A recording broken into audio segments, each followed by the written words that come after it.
আমি 100% বলবো না, আমি ইনশাল্লাহ 50% আমরা যে কাজ হয়েছে আপনার নেতৃত্বে, আপনার প্রাধান্যতায় আমরা মনে করি যে 50% হলেও জনগণকে আমরা ইনশাল্লাহ এবার জলাবদ্ধতার হাত থেকে আমরা মুক্তি দিতে পারব। এবং সেই ক্ষেত্রে আমি কিছু স্বল্পমেয়াদীর কথা উল্লেখ করেছি, দীর্ঘমেয়াদী, মধ্যমেয়াদী। স্বল্পমেয়াদীর মধ্যে আমরা যে সংস্কার কাজগুলো চলছে সেই সংস্কার কাজগুলোকে আরও বেশি ত্বরান্বিত করা, পাশাপাশি আগ্রাবাদ বক্স কালভার্টের কথা উঠে এসেছে। সে আগ্রাবাদ বক্স কালভার্টটি ওই দিন শর্ট টাইম 2.5 কোটি টাকার একটা বাজেট সেটা প্রণয়ন হয়েছে এবং নৌবাহিনী সে কাজটি করবে।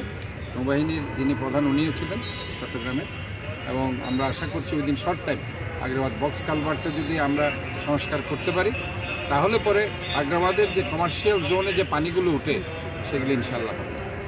এবং উনি পাশাপাশি আশাবাদ ব্যক্ত করেছেন যে মধ্যমেয়াদী যে পরিকল্পনা আমাদের আছে, আরও 20টা খাল যেগুলো চট্টগ্রাম সিটি কর্পোরেশন ইনশাল্লাহ আমরা সংস্কার করব।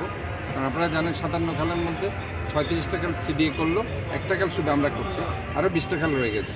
ওই 20টা খাল আমরা মধ্যমেয়াদী পরিকল্পনা হিসাবে সেটা সংস্কার কাজ ইনশাল্লাহ চায়না পাওয়ারের সাথে আমাদের কথা হয়েছে এবং উনিও সেটা একমত হয়েছে যাতে করে আমরা সবাই মিলে এই কাজটা ত্বরান্বিত করতে পারি। আরেকটি ব্যাপারে আমরা ওনাকে বলেছি যে দীর্ঘমেয়াদী আমাদের কিছু পরিকল্পনা হাতে নিতে হবে। দীর্ঘমেয়াদীর মধ্যে হচ্ছে গণসচেতনতা বৃদ্ধি করে, যাতে করে আমরা যে কাজগুলো করছি সে কাজগুলো যাতে সেখানে কেউ যাতে সেটাকে আমাদের কাজের যে অ্যামাউন্টটা আমরা খরচ করছি সেটা যাতে জলের টাকা জলে না যায়, সেই জন্য আমাদের দরকার গণসচেতনতা। এবং গণসচেতনতার জন্য একটা কথা উঠে এসেছে, স্কুল চাইল্ড হেলথ, যেটা আমরা এখন শুরু করছি চট্টগ্রাম সিটি কর্পোরেশন। এটা আমি ওনাকে অভিহিত করেছি যে চট্টগ্রাম সিটি কর্পোরেশনের পক্ষ থেকে আমরা within short time school child health আমরা কাপাসগুলো স্কুল থেকে শুরু করছি। আমাদের চট্টগ্রাম সিটি কর্পোরেশনে প্রায় শতানেক স্কুল কলেজ আছে, আমরা সেটা দিয়ে শুরু করে পরবর্তীতে বিভিন্ন অন্যান্য স্কুলগুলোকে, কলেজগুলোকে, মাদ্রাসাগুলোকে আমরা ইনভলভ করবো। এটার উদ্দেশ্য হচ্ছে ছোটো বাচ্চাদেরকে আমরা অ্যাওয়ারনেসের আওতায় এনে তারা বলবে যে কোথায় ময়লাগুলো ফেলতে হবে, তারা তাদের মা বাবাকে শেখাবে, তারা তাদের মেড সার্ভেন্টকে শেখাবে ময়লাগুলো কোথায় ফেলতে হবে। কাজে এই যে একটা সার্বিক একটা অ্যাওয়ারনেস প্রোগ্রামের মধ্যে দিয়ে আমরা এই জলাবদ্ধতা নিরসনটা আমরা করতে পারি। এই ধরনের আলাপ আলোচনা হয়েছে, উনি খুব সন্তুষ্ট।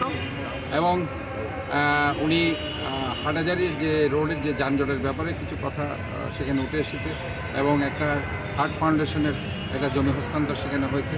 কালুরঘাট ব্রিজ যেটা দিন হচ্ছিল না সেটাও উদ্বোধন হয়েছে। কিন্তু মোটামুটি আজকে ওভারঅল চট্টগ্রামবাসীর জন্য একটা সুখের দিন। আমরা আশা করছি যে সব মিলিয়ে চট্টগ্রামবাসী অত্যন্ত কৃতজ্ঞ, ওনাকে পেয়ে সন্তুষ্ট।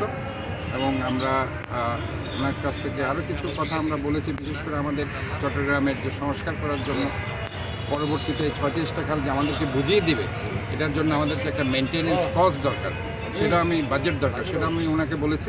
এবং পাশাপাশি আমাদের যে চলমান যে বর্জ্য অপসারণ এজ ওয়েল এজ যে নালা খালগুলো পরিষ্কার করার জন্য আমাদের যে ইনস্ট্রুমেন্টস কেনার জন্য প্রায় 398 কোটির একটা প্রজেক্ট গত 22 সাল থেকে সেটা আটকে আছে, সেটা আমি ওনাকে বলেছি যে দ্রুত সেটা ছাড় দেওয়ার জন্য, যাতে করে আমরা দ্রুত ইনস্ট্রুমেন্টসগুলো কিনতে পারি এবং আমরা নালা খালগুলো সংস্কার করতে, বর্জ্য অপসারণ করতে পারি। So that we informed all sorts of things and he is satisfied. আমরা আশা করছি ইনশাল্লাহ আমরা এই যে কথাগুলো আমি ওনাকে বলেছি সেগুলো একটা ভালো রেজাল্ট আমি পাবো। এবং বিশেষ করে ইউকের একটা প্রজেক্ট আমি ওনাকে গত ফেব্রুয়ারি 4 তারিখ দিয়ে যেটাও স্মরণ করিয়ে দিয়েছি যে সেখানে একটা প্রজেক্ট আছে যেটা ময়লা সম্পদে পরিণত হবে। দ্যাট মিনস আমাদের যে সলিড ওয়েস্ট প্রোডাক্টগুলো আছে সেগুলো converted to the energy or fertiliser or maybe the biogas, এই ধরনের একটা চমৎকার প্রজেক্ট এখানে আছে। তাহলে এটা পরে একটা দীর্ঘমেয়াদী এবং পার্মানেন্ট সলিউশন আমরা হয়তোবা জলাবদ্ধতার জন্য আমরা দিতে পারবো।